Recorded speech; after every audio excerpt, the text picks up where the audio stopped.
کہ یار میں نے 2-3 ادھر دن گزارے ہیں، کیا دیوانے ہیں، کیا پروانے ہیں، کیا فرزانے ہیں، کیا شیدائی ہے، کیا فدائی ہے، ایسے متوانے، ایسے عشاق میں نے دنیا میں کہیں نہیں دیکھے، ایسے پروانے پیغمبر کے وضو کا پانی زمین پہ گرنے نہیں دیتے، پیغمبر کے لعاب کو ضائع نہیں ہونے دیتے، پیغمبر کی مجلس ہوتی ہے تو سراپا ادب نظر آتے ہیں، تو آنکھ اٹھا کر نہیں دیکھتا۔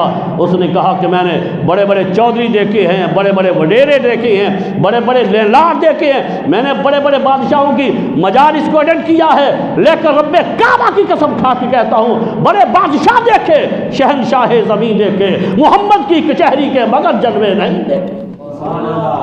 اس کچہری کا، اس مجلس کا منظر ہی کچھ اور تھا۔ تو فرمایا خبردار، یہ جو پیغمبر میں نے ربیع الاول میں بھیجا ہے، حضرت آمنہ کے گھر بھیجا ہے، یتیم مکہ بنا کر بھیجا ہے، ان کو عام نہ لینا، ازرو ہو، تم نے میرے پیغمبر کا ادب کرنا، ادب، اور صحابہ سے پھر ادب سیکھے۔ حضور عزت مسجد نبوی ہے، سبحان اللہ، صحابہ کا عظیم اجتماع۔ اب یہ صحابہ ادھر تو بیٹھے ہوئے، جو دور تھے وہ کھڑے ہوئے تھے، تو حضور نے مناسب نہیں سمجھا، آپ نے فرمایا بیٹھ جاؤ۔ کیا کہا؟ بیٹھ جاؤ۔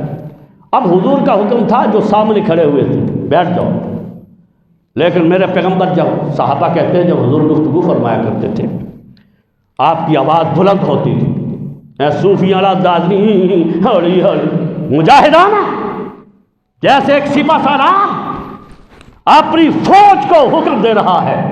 اور جب حضور گفتگو فرمایا کرتے تھے آپ کی آواز بلند ہو جاتی تھی، چہرہ سرخ ہو جاتا تھا۔ پیغمبر جلال میں ہے، پیغمبر جلال میں، آپ بیٹھ جاؤ۔ پیغمبر کی آواز جب نکلتی ہے صحابہ فوراً بیٹھ جاتے ہیں۔ آپ کی مجلس ختم ہو گئی، حضور باہر نکلتے ہیں، جب دیکھا دروازے کے باہر حضرت عبداللہ بن مسعود، جو اس امت کے سب سے بڑے فقیہ، سب سے بڑے مجتہد، جن کے پیچھے میرے پیغمبر کی دعائیں ہیں، آپ نے دیکھا کہ حضرت عبداللہ بن مسعود وہ مسجد نبی کے دروازے کے باہر بیٹھے ہوئے ہیں۔ تو آپ نکلے، فرمایا عبداللہ بن مسعود تم یہاں بیٹھے ہوئے خیر تو ہے؟ حضرت آپ نے فرمایا بیٹھ جاؤ۔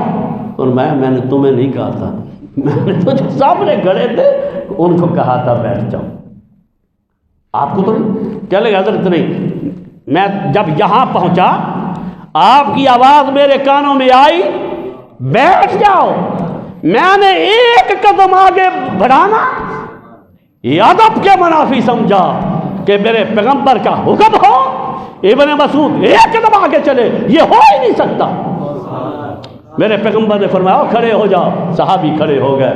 حضور باہر نکلے، تھوڑا سا باہر آگے جاتے ہیں، کیا دیکھا کہ حضرت ابو درداء بہت مشہور صحابی ہیں، ان بکریوں کا، بھیڑوں کا ایک ریوڑ ہے، اس کے پاس بیٹھے ہوئے ہیں، درویش بیٹھا ہوا ہے۔